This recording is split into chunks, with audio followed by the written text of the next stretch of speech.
कब होंगे जम्मू कश्मीर सर्व selection board के इम्तिहान? कब सब इंस्पेक्टर का इम्तिहान होगा? कब जेई सिविल जल शक्ति का इम्तिहान होगा? ये सारे सवाल पूछने अब स्टूडेंट्स ने बंद कर दिए हैं। पहले लगभग रूटीन में स्टूडेंट्स से बातचीत होती थी और स्टूडेंट्स ये सवाल पूछते थे। आजकल गाहे बगाहे कभी किसी वक्त कोई स्टूडेंट फ़ोन करके पूछता है कि क्या अपडेट है, कब तक इम्तिहान होने जा रहे हैं। हमारे पास उसका कोई जवाब नहीं है, क्योंकि आप जानते हैं मामला हाईकोर्ट के अधीन है। हाईकोर्ट में मामले पर सुनवाई चल रही है।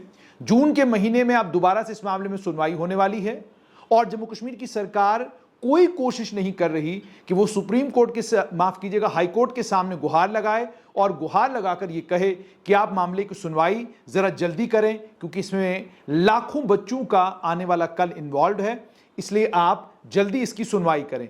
चूंकि अर्ली हियरिंग के लिए जम्मू कश्मीर की सरकार ने, जम्मू कश्मीर सर्व सिलेक्शन बोर्ड ने अभी तक कोई कोशिश नहीं की। उसका नतीजा यह है कि अब जून के महीने में दोबारा इस केस की सुनवाई होगी और सुनवाई के बाद जब फैसला आएगा उसके बाद तय होगा कि मामला कहां जाकर ठहरेगा।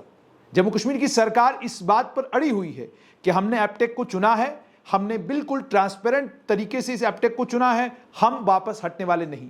स्टूडेंट्स ने जो आरोप लगाए हैं उनके पास भी कुछ तथ्य हैं, जिन तथ्यों के ऊपर जिन तथ्यों को वो पेश करते हैं और पेश करके कहते हैं कि इस कंपनी से नहीं, आप या तो खुद करिए या किसी और कंपनी से इम्तिहान करवाइए, तभी जाकर ये इम्तिहान होंगे, वरना ये इम्तिहान भी संदेह के घेरे में रहेंगे।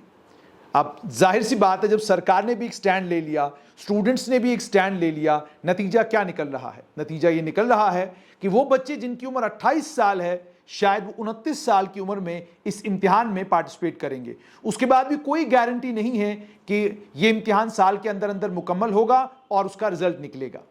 जो बच्चे 30 साल की उम्र में हैं, 31 साल की उम्र में जाकर उनका इम्तिहान होगा। जो 31 के हैं वो 32 की उम्र में, और जो लोग कैट के फैसले के बाद इस इम्तिहान में बैठे थे, उन बच्चों के लिए परेशानी 3 गुना ज्यादा बढ़ जाती है, क्योंकि हर साल के साथ उनकी उम्र भी आगे जा रही है। अब इसका मतलब क्या? इसका मतलब साफ तौर पर यह कि जो इम्तिहान 2020 में शुरू हुआ था, अगर वो 2023 में भी मुकम्मल नहीं हो रहा है तो उस रिक्रूटमेंट को जम्मू कश्मीर सर्व सिलेक्शन बोर्ड को देने का कोई मतलब नहीं बनता।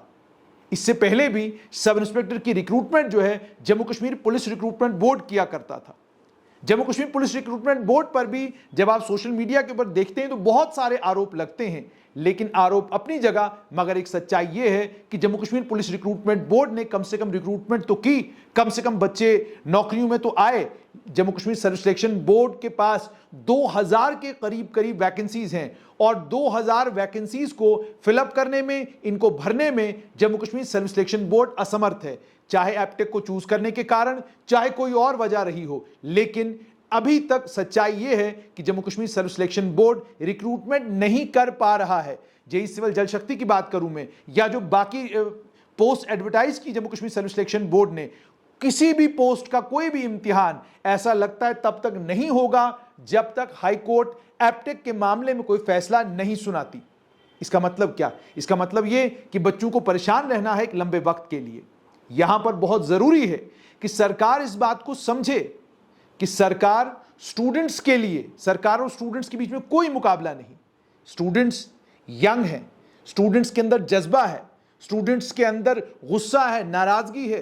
स्टूडेंट्स सिस्टम से नाराज हो सकते हैं, स्टूडेंट्स के नाराजगी की कोई और वजह हो सकती है, लेकिन सरकार का काम स्टूडेंट्स को समझाना बुझाना, सरकार का काम स्टूडेंट्स की मांगों को सुनना, और अगर सरकार को लगता है कि स्टूडेंट्स की मांगें जायज हैं, उनको मानना।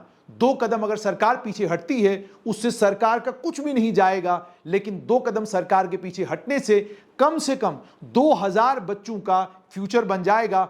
2000 बच्चे सरकारी मुलाजमत में आएंगे, 2000 बच्चे जम्मू कश्मीर पुलिस का एसेट बनेंगे।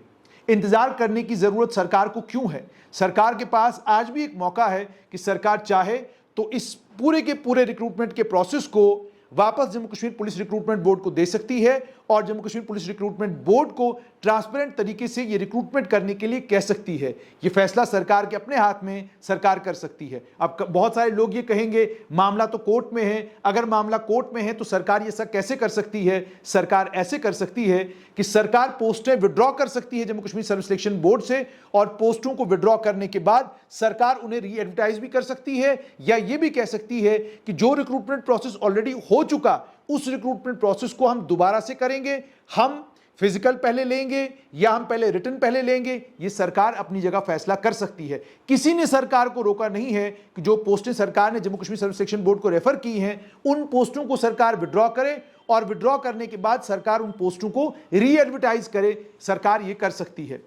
अब बहुत सारे बच्चे जो इस वीडियो को देखेंगे, हो सकता है वो बच्चे ये कहना शुरू कर दें कि आप चाहते हैं हम दोबारा से इम्तिहान में बैठें, आप चाहते हैं दोबारा से सारे का सारा प्रोसेस शुरू हो। बिल्कुल मैं ऐसा नहीं चाहता। मैं चाहता हूं कि आपका इम्तिहान जल्द से जल्द हो, मैं चाहता हूं कि आपकी रिक्रूटमेंट हो, मैं चाहता हूं कि 2000 बच्चे जो हैं उनकी मुलाजमत लगे, ये मैं चाहता हूं। लेकिन अगर आपकी मुलाजमत लगने में और लंबा वक्त लगेगा तो आप सोचिए कि क्या बेहतरीन रास्ता है कि सरकार वो रास्ता ले जिससे सरकार रिक्रूटमेंट जल्दी करवा सकती है, या सरकार वो रास्ता ले जो बहुत लंबा रास्ता है। क्यों है लंबा रास्ता वो भी आपको बताता हूं। मान लीजिए सिंगल बेंच ने स्टूडेंट्स के हक में फैसला दे दिया, तो जाहिर सी बात है सरकार उसको डिवीजन बेंच में जाके चैलेंज करेगी। मान लीजिए डिवीजन बेंच में सरकार के हक में फैसला आ गया तो स्टूडेंट्स उसको सुप्रीम कोर्ट में जाके चैलेंज करेंगे। मान लीजिए सुप्रीम कोर्ट में जब यह मामला चला जाता है, वहां फैसला स्टूडेंट्स के हक में होता है, सोचिए कितना वक्त इसमें चला जाएगा। क्या आपको लगता है कि सिंगल बेंच से डिवीजन बेंच और डिवीजन बेंच से सुप्रीम कोर्ट 2-3 महीने का खेल है? बिल्कुल नहीं। सुप्रीम कोर्ट में लाखों केसेस हैं, हाई कोर्ट में लाखों केसेस हैं। दोनों जगह पर अदालत के पास इतना नंबर है केसेस का कि आप ये सोचेंगे कि फैसला 2-3 महीने में होगा, ऐसा मुमकिन नहीं है। लंबा वक्त लग जाएगा और उस लंबे वक्त के बाद आपकी रिक्रूटमेंट होगी। और सोचिए जब आपकी रिक्रूटमेंट होगी, क्योंकि रिक्रूटमेंट का प्रोसेस ही जब सब इंस्पेक्टर के मामले में टेढ़ा है, यानी पहले फिजिकल हो जाना चाहिए था, उसके बाद आपको रिटर्न लेना चाहिए था, ताकि कम से कम वो बच्चे जो फिजिकल को क्वालिफाई कर लेते, अगर उनकी उम्र बढ़ भी जाती, वो रिटर्न के लिए कम से कम फिर तैयारी कर रहे होते, उन्हें दौड़ना नहीं पड़ता, उन्हें ग्राउंड में भागना नहीं पड़ता। आप ये भी जानते हैं जैसे जैसे आपकी उम्र बढ़ती है, आपकी जो क्षमता है, आपकी जो जिस्म की ताकत है, वो आहिस्ता आहिस्ता आपका साथ छोड़ना शुरू करती है। और ये भी आप जाकर मेडिकल साइंस के जो जानकार हैं उनसे पूछिए, आप कार्डियोलॉजिस्टों से पूछिए, आप नेफ्रोलॉजिस्टों से पूछिए, आप फिजियोथेरेपिस्टों से पूछिए, किसी से भी आप पूछिए, सब आपको ये बात बताएंगे कि जैसे जैसे आपकी उम्र बढ़ती है, आपके दौड़ने की क्षमता, आपके बोलने की क्षमता, आपके काम करने की क्षमता, उस पर असर पड़ता है। अगर ये सच्चाई है तो क्या आपको ऐसा नहीं लगता कि Jammu Kashmir service selection board को अगर ये रिक्रूटमेंट मुकम्मल करनी भी थी तो पहले फिजिकल कर लेना चाहिए था, ताकि फिजिकल होने के बाद एक सिलेक्ट ग्रुप स्टूडेंट्स का आपके पास आ जाता जिसका आप इम्तिहान लेते और उसके बाद सीधा जो है बच्चों की सिलेक्शन होती। लेकिन उल्टा किया गया कि पहले हम रिटर्न लेंगे, रिटर्न में से जो लोग क्वालिफाई होंगे वो फिजिकल के लिए जाएंगे, फिर फिजिकल में से हम लोग फाइनली चुनेंगे कि कौन लोग सब इंस्पेक्टर बनेंगे। अब बहुत सारे लोग कहेंगे कि आप बात सिर्फ सब इंस्पेक्टर की कर रहे हैं।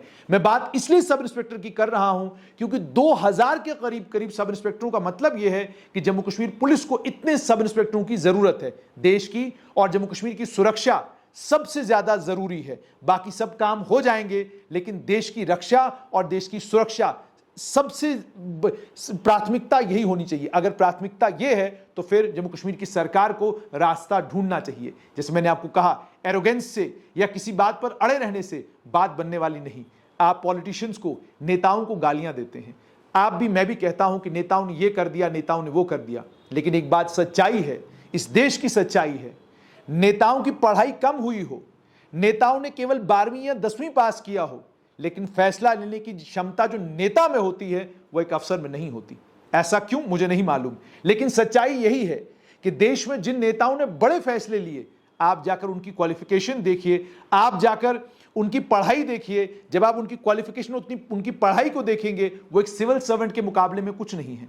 सिविल सर्वेंट गोल्ड मेडलिस्ट कहीं से है, सिविल सर्वेंट ने यूपीएससी का इम्तिहान क्वालिफाई किया है, सिविल सर्वेंट दुनिया भर की किताबें पढ़ता है, दुनिया भर का नॉलेज उस सिविल सर्वेंट के पास होता है, लेकिन फैसला लेने की क्षमता नेताओं में होती है। अगर यही मामला उस वक्त बना होता जब जम्मू कश्मीर में लोकतांत्रिक सरकार थी तो शायद सरकार फैसला लेने में इतना वक्त नहीं लगाती। और आज भी अगर जम्मू कश्मीर में लोकतांत्रिक सरकार बनती है, यकीन मानिएगा 15 दिनों के अंदर अंदर इस मामले में सरकार फैसला भी करेगी, और अगर उसे स्टूडेंट्स की डिमांड जस्टिफाइड लगेगी तो एजेंसी से ठेका वापस लेकर नई एजेंसी को चूज करके अभी तक इम्तिहान भी करवा लिया होता।